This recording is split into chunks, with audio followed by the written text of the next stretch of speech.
Are you ready to take control of your physical, emotional, spiritual, professional, and financial health? Are you ready to experience great success in your life?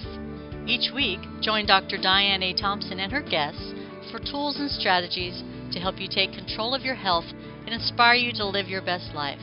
Now here is your host, Dr. Diane A. Thompson. Welcome to Health Talk with Dr. Diane, MD. This is the show that is designed to inform and inspire you to a healthier lifestyle.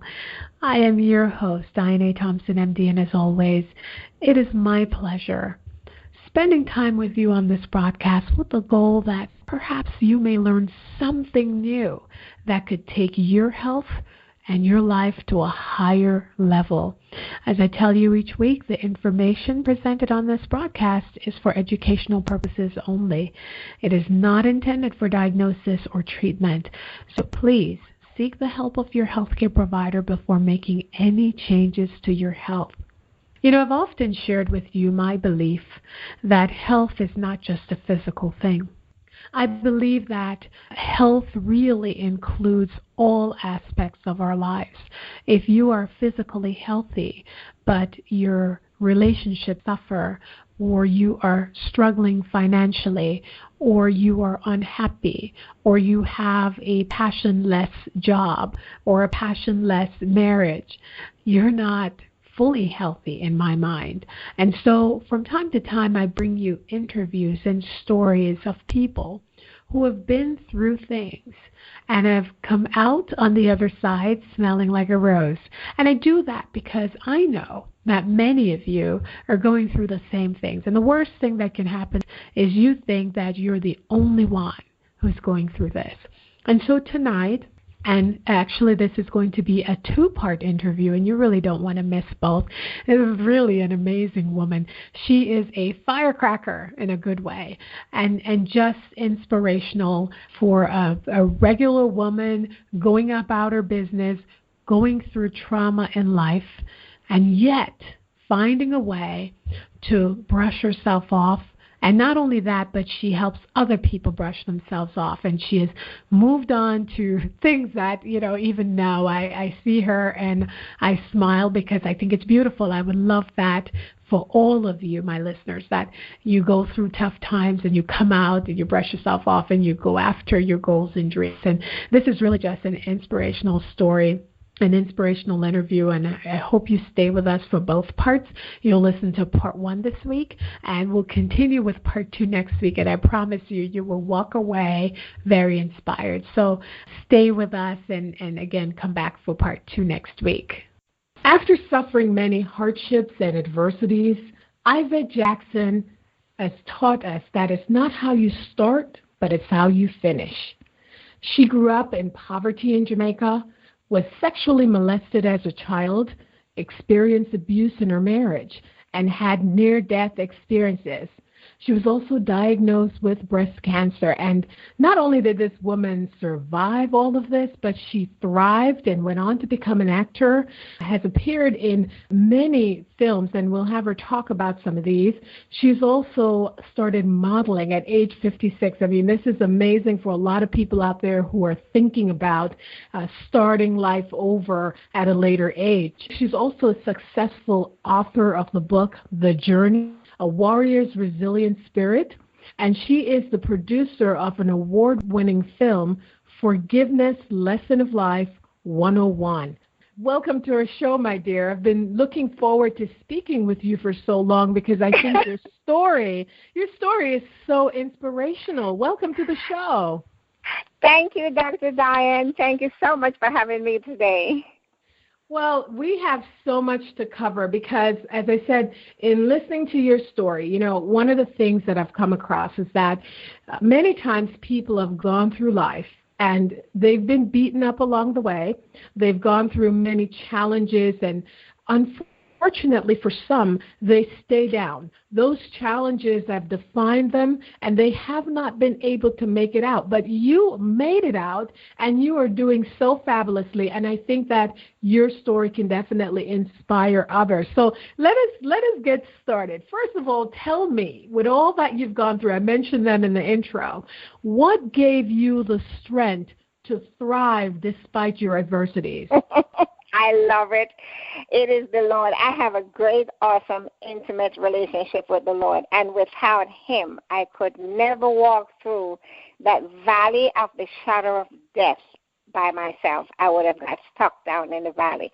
But God gave me the strength, and I had my own that I have to do also, continue. I had to be determined. You have to have a resilient spirit. You cannot give up. You cannot look to the right nor look to the left. And whatever you do, never lose hope. Never.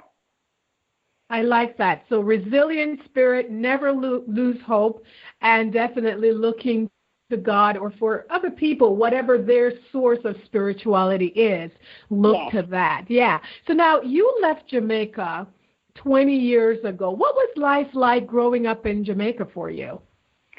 Yeah, well, I left Jamaica, I think it's when I was 20 years old, I left Jamaica, and it's 42 years now since I've left Jamaica. Oh, wow. So it's the other way around. You left Jamaica 40-something years ago. Yes. I was 20 when I left, yes. And I went to the United States, and I went to nursing school, and I worked for 37 years doing nursing, and then I moved to Florida. And when I moved to Florida, by the way, when I was molested, I was 13 years old by my stepfather, and I blocked it out for near 40 years. I didn't remember a thing. Is when I finished nursing and I went to Florida and started working home health in Florida, is when I remember everything, and that's when I start writing the first book. And another thing, when I was molested, I was impregnated, and an abortion was performed on me, and I didn't know it. This is quite interesting. So let's talk about that a little bit then. Prior to the molestation, and we'll talk about the molestation in a little bit. Yes. Was life happy for you? Did you have a happy childhood? Did you have a great relationship with your mother? Because I believe this was done by your stepfather, right? Yes, it was done by my stepfather. I had a great relationship with my mom because, I didn't remember, so I didn't get to speak about it with my mom, to discuss it. So during the time of remembering, I see that my mom known, because occasionally for all her life, because she passed away now, she always say to me, forgive me. But I never knew forgive her for what. And I never asked, because you don't ask your mother. Mm-hmm. I'm from the old school. Right. What? Forgive you for what? So she did know. But I didn't know. Amazing. Mm-hmm. So at age 13, you were molested by your stepfather and gotten pregnant from that. You don't remember any of that. So what triggered that memory? Good question. When I went to New York at the age of 20, and when I finished nursing school and went to work at the hospital, I met this young man met me, and we started talk and court, and he came to visit and introduced to my mom, and we were watching television, and on the news, the newscaster said, a young girl was molested by a family member. That's the first time it triggered. I said, oh, my God, that happened to me. And he turned to me and said, no, you're too much of a feist person. You would have fight that person. It didn't. And I put it right back into the deep well in the recesses of my mind, and I hid it there. And when I went to Florida, I was in my 40s when I start remember bits and pieces again. Bits and pieces over a long period of years. And when I finish remember it, and it's confirmed by my cousin, the only person that could confirm it, because my mom died, my stepfather died, but in my remembrance, my cousin is in the picture all along. So I call her, we sit down, and she said, yes, everything you're remembering is true. Oh, wow. So how was she involved? I mean, she saw it happening and didn't say anything. How was she involved? She's the one. The reason I met my stepfather, my sister left Jamaica when I was 13, and she left her son with, we're not the same father, my sister and I, so he's my stepfather. And her son, which is my nephew, his grandson, went to stay with his stepfather. So my stepfather's wife then picked up and moved up because she don't want the responsibility of taking care of his grandson. So then my stepfather came to my mother and asked me to come and take care of my little nephew and his little 10-year-old girl. That's how it happened.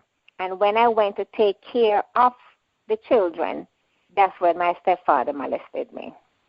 So your cousin who confirmed this, like, how did she know? She came, good question, I forget what, she came now because when he molested me and I'm pregnant and I don't know because I was throwing up and I thought because I had soft-boiled egg that morning, so I thought it was the soft-boiled, as we call it, scald egg back home, made me throw up. So he called my cousin and my cousin came and she gave me concoction to drink and she stated that I maybe catch a cold or something, and I should drink it. And if my period came back, I had just started seeing my period at 13. And she said, if your period come back, let me know. When you go to the toilet, let me know if you see any blood. And anything you see, let me know. So I drank the concoction, not knowing why I'm drinking it. I have a cold, she said. She's giving me a laxative. But now that I'm grown up and older, I know it wasn't a laxative she was performing. And she gave me something to perform an abortion because something like a blood clot came out in the toilet. And I ran. I look at a 13-year-old girl, country, no nothing. And I ran and I told her my period came back because there's a clot in the toilet. We know now that was the baby that started to form. That's what that was. Oh my goodness! What you know? So that's how she came in the picture. She's the one that gave me the concoction to drink, and I think she's the one that told my mom. Oh wow! Oh wow! Uh-huh. And so she confirmed all of this. And this is amazing because you have to wonder how many people are walking around with this kind of blocked out traumatic event in their memories, you know. So trauma, now many years later, when you now come to the understanding of what had happened, and as you said, your mom had passed away, your stepfather had passed away, so you couldn't really confront him with it. Now that you were older, did you go through a period where you felt like you needed counseling or you needed therapy? I mean, now you're facing all of this. How did you go forward? Well, let me tell you, when I was 40-something, and I remember, and it keeps me, it doesn't go away. It's like every day I remember something. It was traumatizing. I broke, please excuse me, but it was a rage come up inside of me. And I looked for every glass that you drinking glass, and I break every one on the wall. Every time I remember something, I would smash, I break a glass on the wall. That's how I got up my anger. And then I heard a pastor says, if someone had hurt you and this person passed away, you can't confront them, get a chair, put it there, and use it on the next chair, and have a whole conversation with that person, because make believe that person is sitting on the chair, I demolished the chair. Oh, so, wow. In other words, I killed my stepfather. Well, not literally, because he's already dead. Yes, I demolished the chair. I did. Little Ivett. Yes, I did. This may be... I went for... No, I was saying this may be something for someone listening out there. You know, we don't think about it, but this happens much more often than many of us realize. We're young kids, and this is not just Jamaica. It's here in the U.S., it's in Africa, it's all over. Young girls that are being molested. And, you know, some of them are not able to block it out for so many years. And so at 13 and 12 and 10, they're dealing with this trauma of, you know, this person imposing themselves on this young woman, and of course feeling so helpless and all of that. So some of them are dealing with that trauma now, and like you, some of them are dealing with it many years later. So this may be something that someone can use to help get themselves past that. So I mean, this is definitely a teachable moment. So for a young woman that's out there that's been through this and probably, you know, is dealing with this rage that you talked about, if you now haven't gone through it, if you were to say to that person, listen, this is what I would suggest for you, what would you say to someone? And may I say something before I answer you, Dr. Diane? It's not only young girls, it's young boys also. Absolutely. You are correct about that. You are correct about that. Yes. Yeah. And sometimes I actually find that it's harder for them to deal with because of the way we're socialized in this society. Harder. much harder. Yeah. What I would say to these men and women, young boys, young girls, male and female, old, middle age, and young, is that what happens to you does not define you. Say it again. Say that again. We said it, and I said we're going to say it again. We said it together at the same time. Believe me, that is a mantra of mine. Believe me. Yes, because, yes. Yeah. Say it again, please. Great minds work alike. We said it together. Go. Say it again. I'm going to tell you again, my family listening to me.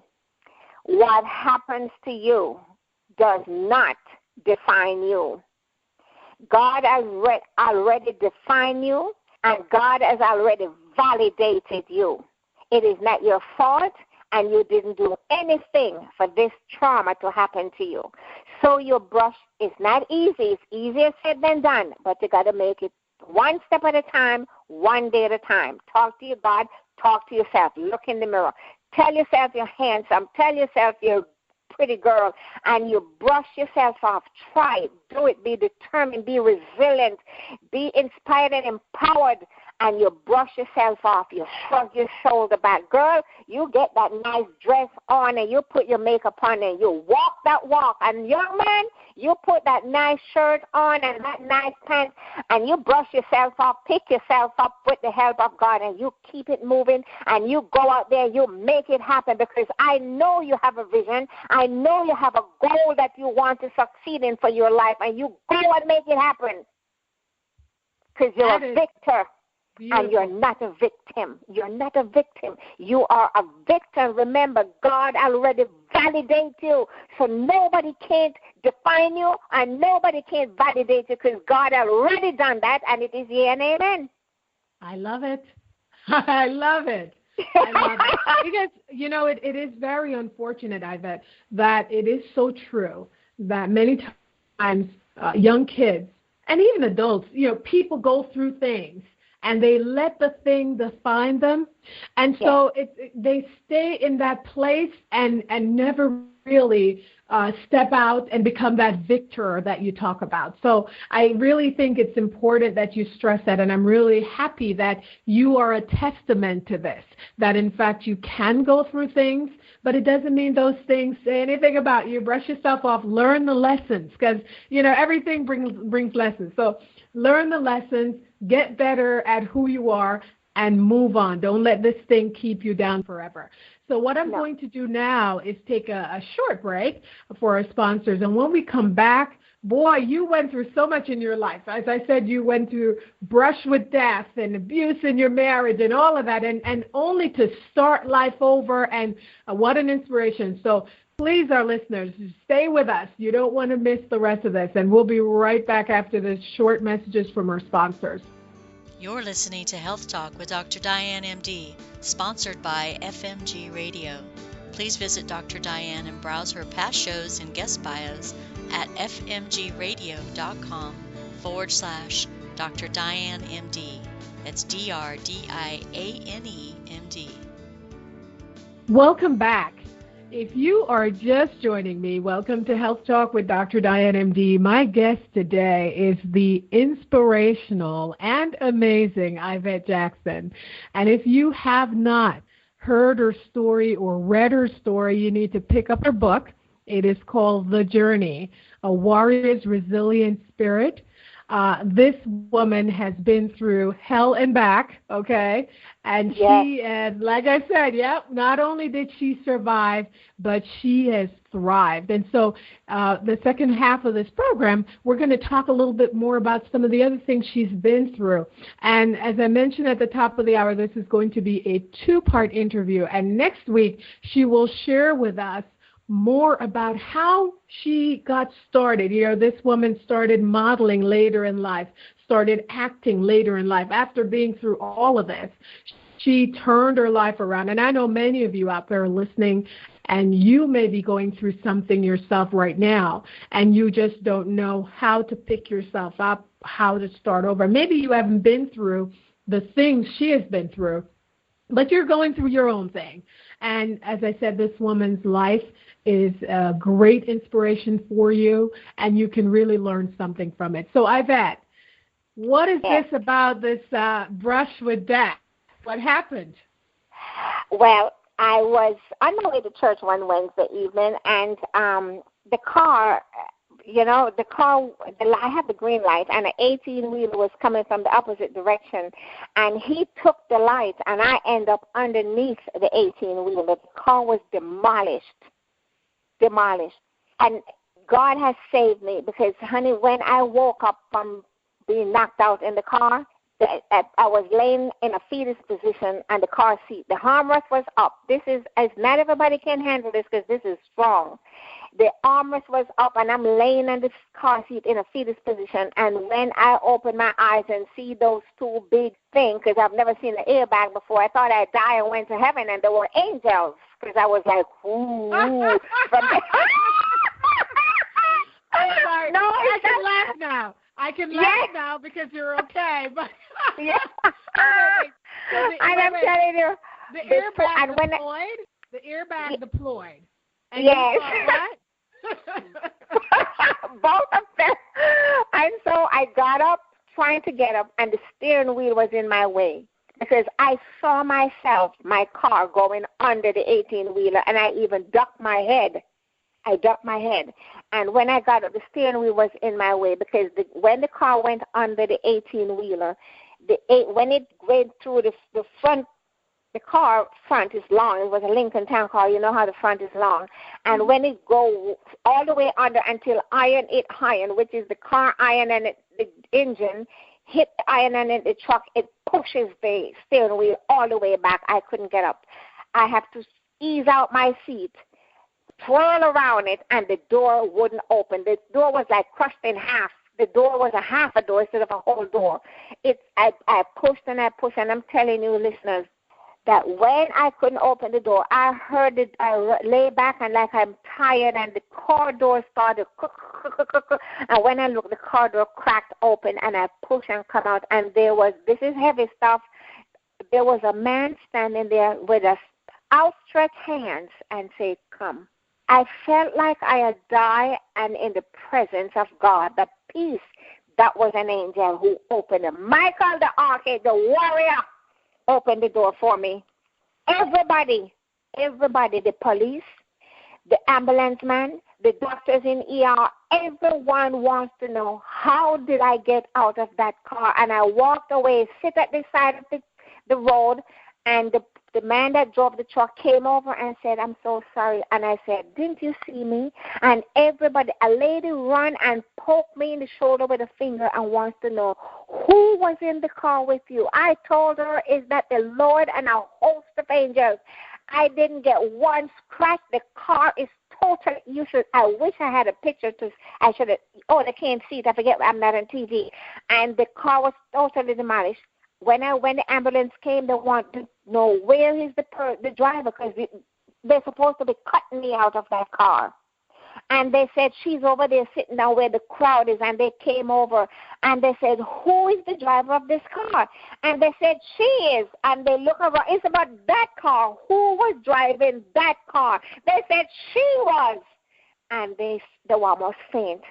They went to the ambulance. They did my vital signs. Everything was normal.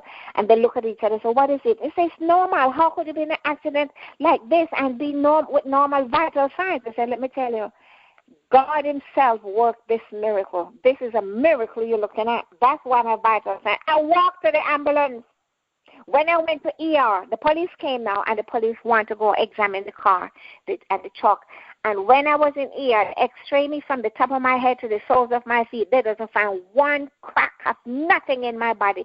The police came and he found me into ER because by this he finished inspecting the car, and he realized that the paint of my car is underneath the truck. And he wants to know one thing. How did you get out from underneath the truck without your head being decapitated from this accident? I said, God himself worked a miracle and saved me. He said, somebody got to be watching over you. The doctors, they were like in awe, because I'm supposed to be one of those patients that you're wheeling in emergency to go direct straight to OR, but I didn't do that because God has saved me. He saved me. It's a miracle. It's a miracle. I think in looking at your life, Ivett, just looking from, where you've come, and we still haven't talked about everything that you've been through, that your life itself is a miracle. And maybe, you still had work left to be done on this earth. I have a lot of work left to do for the Lord. That's why He spared me. That's why He saved me. And to tell my story. How long ago was this accident? That was 2001. Wow. Long time ago. Yeah, I am glad. And so you walked away from it with no, wow. Not a scratch. And then right after that comes the marriage problem. And then right after that comes the breast cancer. 3 in 1. And honey, my God took me through. I wonder, Ivett, there is a saying that God never gives you more than you can handle. Honey, child, I questioned Him on that one. Trust me. Let me ask you this before we go on to the abuse and the breast cancer diagnosis. Okay. You mentioned God quite a bit.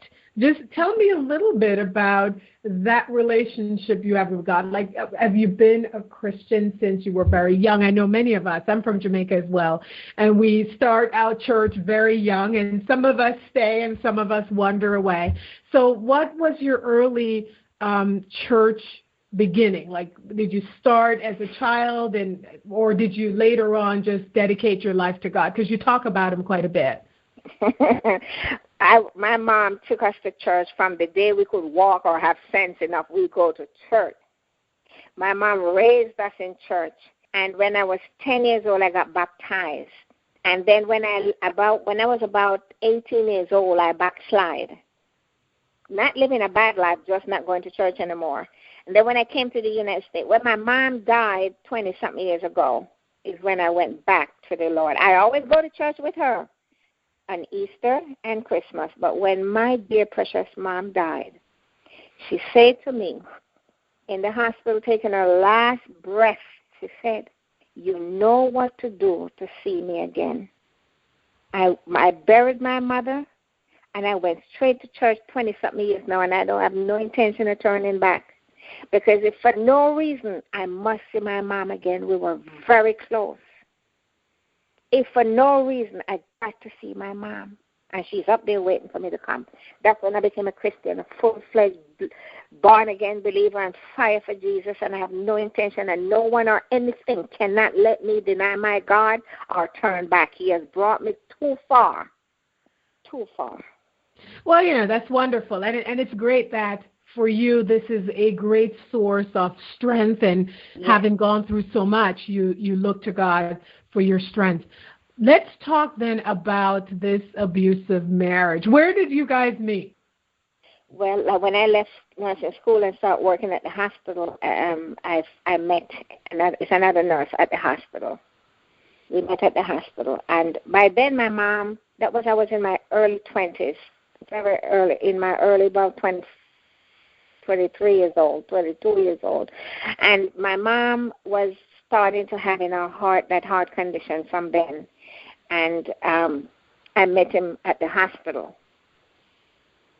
That's how we met. And I didn't want to meet anyone or date anyone because I had devoted my life to take care of my mom.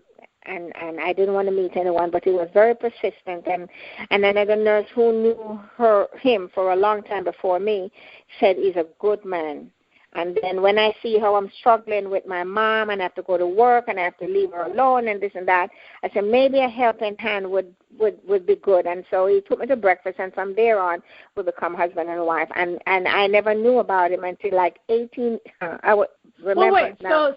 So you guys courted. How long were you the whole courting before you got married? 2 years. And during that 2 years, no sign of abuse. The perfect gentleman. Wow. And then you got married and life is going well. 18 years after the marriage. That's when the abuse began. Yeah, life was going well. We worked hard. We buy what we want. We buy every house and every car that we want. But he's I was always a cheater, but I didn't know. Because remember, I was born and bred in the country, leave and come to the United States as a country little mentality. That's the mentality I have. I was never exposed out there. I don't know anything. So I put it this way: a con artist find an innocent little girl from the country in big America and took full advantage of it. That's how I put it. And that's you guys have married, though, for 18 years. No, 30, we were married for 35 years. Well, but I'm talking about before the abuse started. So when the abuse started at the 18-year, so how did that start? Because all along you're doing fine, and then boom, what happened? We moved to Florida because all my coworker was dying from cancer. Because I said, I don't want to die here from cancer. I'm moving to Florida, and we moved to Florida, and then he started going out, and then he started disrespecting me and talk to me rough, and I said something is wrong, and I treat him like a king, and that's when I started to investigate, and I found out a lot of stuff. You have a girlfriend here and girlfriend there, and the money not coming in the house to help with the bills, and you know something is wrong because he's changed. He's changed, and so that's why I found out. How did he put a hand to you the first time? Because was this physical abuse? He is more verbal, mental, and spiritual than physical. He grabbed me one time. He grabbed me grabbed me like you would collar somebody, grab up my blouse like this. And I told him, I said, if you put your hands on me, you'll never see sunlight again. And so many times he has grabbed me, yes. Many times he has grabbed me and shook the daylights out of me, yes. So I would say physical abuse, yes. Not punch or knock out with blood, not that kind, but it is still physical, emotional, mental abuse. Yes. But you stayed, though.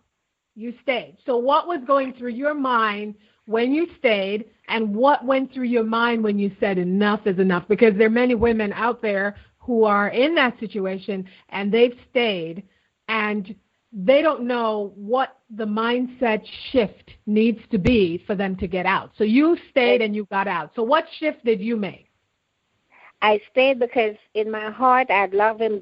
My cousin would say, I love down to the floor he walks on. That's what she said. So I think that was love. I think it was, I call it love. For me it was love. After a while maybe it become insecurity and clinging after a while. Don't know how to leave because this is the only person you know. So I said, when he get older, I justify to myself, when he get older, he'll change because every man cheats. That's how I put it. And every man abuse. And so that's how I justified. And then when I end it now is when we both start working at the same place, a very exclusive retirement home. And he cheated with one of co-workers. The three of us worked together. That's it. I said, no, this is too much. I can't do this. That's the one that gave me breast cancer. I know it is the core pain. Oh, no. Oh, my goodness. Oh, no, that's exactly how I put it. That's the one that gave me the breast cancer. That pain is something that is undescribable. You hear me? Oh, boy. So you know what we're going to do. This is what we're going to do. So, our listeners have to stay with us because this is too interesting and too exciting. So we are going to actually end part one of our interview. And we're going to end it right here with a cliffhanger. And next week, we're going to continue with part two. And at part two, Ivett is going to finish telling us, because she had to tell us how that worked, that her husband and her are working at the same place, and he has a girlfriend there. And, I know there are listeners who can relate to this. So we'll talk about how that marriage dissolved, how she finally walked away.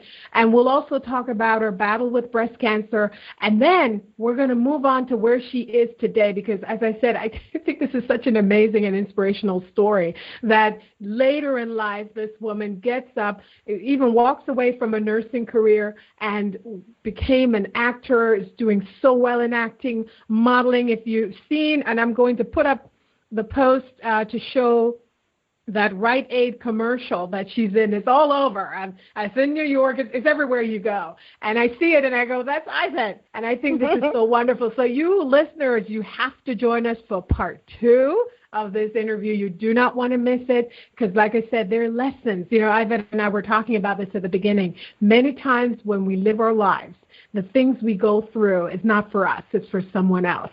So, Ivett, we are going to cut here, and we're going to start up part 2 of our interview, and our listeners are going to listen in and catch the rest of your story. All right? Yes, because the best part is yet to come. I love it. All right, so listeners, we will catch you guys next week with the second half of Ivett's wonderful and inspirational story.